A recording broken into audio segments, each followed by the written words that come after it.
T'arrive-t-il souvent après un devoir de te poser la question mais pourquoi je ne me souviens pas? Je savais faire les exercices hier, hier je connaissais mon cours, hier je connaissais ma leçon et pourtant aujourd'hui j'ai été incapable de ressortir les différentes méthodes, les différentes définitions. Mais alors que m'arrive-t-il? Eh bien aujourd'hui je vais te donner la solution pour apprendre sans oublier. Après ça,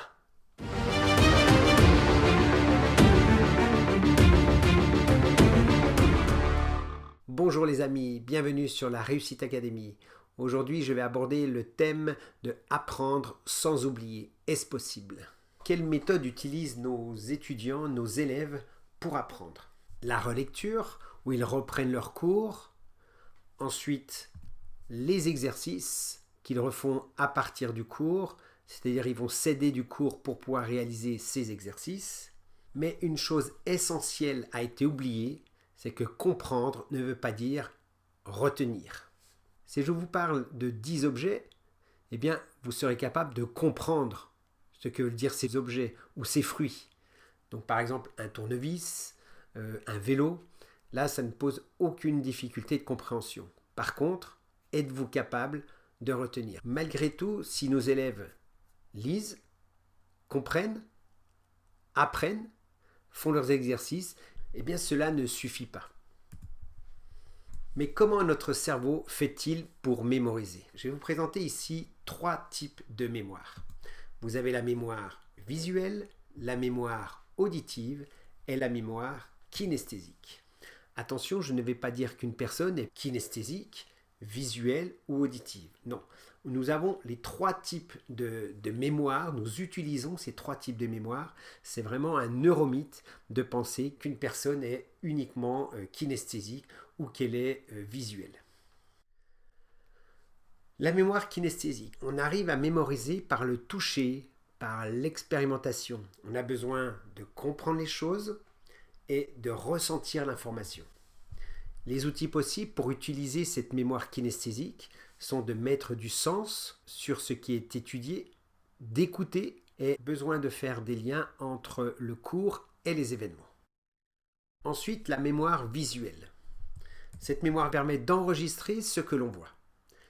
Mémoriser à l'aide du concret et elle est peu efficace avec les cours magistraux. Les outils possibles pour utiliser la mémoire visuelle sont le surlignage, le soulignage des mots-clés dans un cours, les résumés de cours ou les synthèses, je redévelopperai cette partie-là, donc synthèse, les cartes mentales, le sketchnoting. Vous avez également des dessins et des schémas qui vont aider et tout ce qui est cours écrit de sa propre main. Ça permet également de développer cette mémoire visuelle, mais également la mémoire visuelle fonctionne très bien lorsque le cours est bien écrit, est clair et lorsqu'il est aéré. La mémoire auditive est développée par l'écoute en classe, la concentration lorsqu'elle est importante. Cette mémoire fonctionne efficacement lorsque l'étudiant se remémore les choses, se raconte les choses à voix basse ou à voix haute. Comment utiliser cette mémoire auditive? En s'enregistrant ou en enregistrant le cours pour les réécouter, travailler à voix haute, expliquer ou raconter à quelqu'un d'autre la leçon, être très actif en classe à l'oral. Je vais vous présenter une méthode pour la réalisation d'une fiche de synthèse. Nous sommes tous des visuels. Le nerf optique est directement relié au cerveau. La transmission d'informations se fait 25 fois plus vite que par le nerf auditif. Je vais vous parler de la théorie du double codage. Paevio, qui est un psychologue américain, nous précise que le traitement de l'information par notre cerveau nécessite un double codage. Donc notre cerveau, nous allons lui envoyer des informations visuelles. Ces informations visuelles, on peut appeler ça encore le système pictural, par l'image, il a une capacité de mémorisation qui est limitée. De la même façon, l'information verbale, donc avec les mots, donc le système verbal, va présenter également une capacité limitée. L'idée, c'est d'associer ces 2 types de mémorisation de façon à optimiser au maximum cet enregistrement. Il y a une méthode de réalisation de synthèse qui peut être réalisée à l'aide de ces deux systèmes que l'on appelle le sketchnoting. Je ne vais pas vous présenter la méthode pour réaliser une synthèse sous la forme d'un sketchnote. Ceci fera l'objet d'une prochaine vidéo.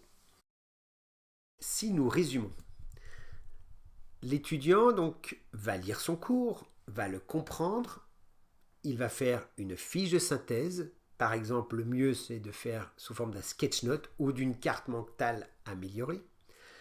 Il va apprendre son cours et il va appliquer son cours. Mais cela ne suffit toujours pas puisque l'élève va finalement oublier ce qu'il aura appris. Mais quelles sont donc les raisons de cet oubli? Régulièrement, les élèves nous disent « j'oublie, je ne retiens pas et pourtant je travaille ». Le philosophe allemand Ebbinghaus a mis en place une théorie qu'il appelle la théorie de l'oubli.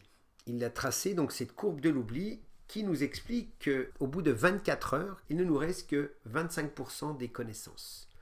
Au bout de 7 jours, entre 7 à 8% des connaissances et au bout d'un mois de 2 à 3% des connaissances. Il nous propose donc une méthode que l'on appelle la méthode de l'espacement qui permet de faire de la réactivation des connaissances. En faisant de la réactivation, eh bien, il va y avoir un ancrage supérieur des connaissances et notamment de mettre en mémoire les informations dans la mémoire à long terme.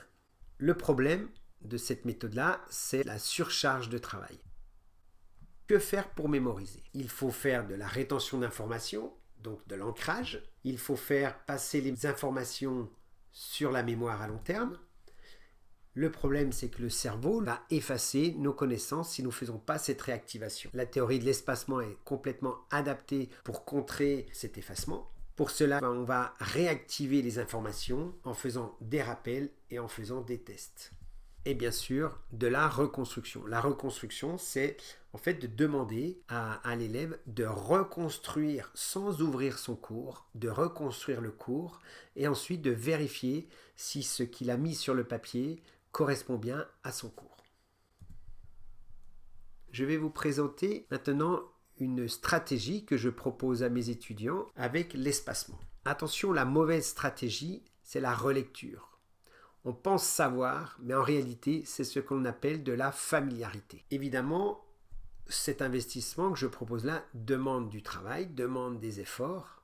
Le soir même, je vais commencer par faire de la reconstruction. Donc à partir d'une feuille blanche, je vais essayer d'écrire le cours, d'écrire les différentes formules, d'écrire les différentes informations qui m'ont été transmises lors du cours. Et ensuite, je vais comparer ce que j'ai mis sur papier avec le cours pour savoir exactement ce qu'il me reste. Ensuite, il y a une relecture du cours pour assurer la compréhension. Mais attention, on n'apprend pas avec la relecture, ce n'est que de la familiarité. Ici, c'est vraiment la seule fois où je relirai mon cours. Pour moi, un cours ne sert qu'à comprendre les choses, il ne sert pas à les apprendre. Par contre, ce qui va me permettre d'apprendre, ça va être ma fiche de synthèse.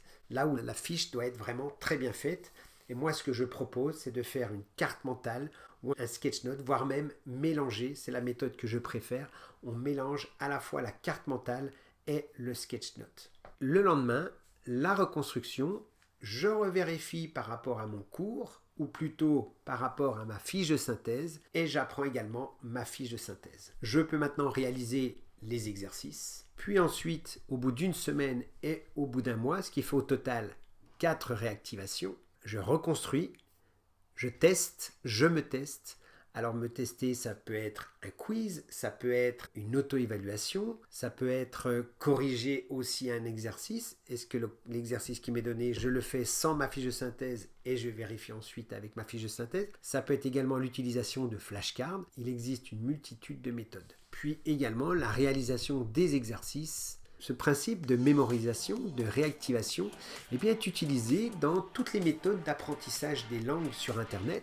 C'est-à-dire aujourd'hui, on vous propose un mot de vocabulaire, demain, on vous le repropose. Si maintenant vous l'avez bien acquis, il ne vous sera reproposé que dans une semaine.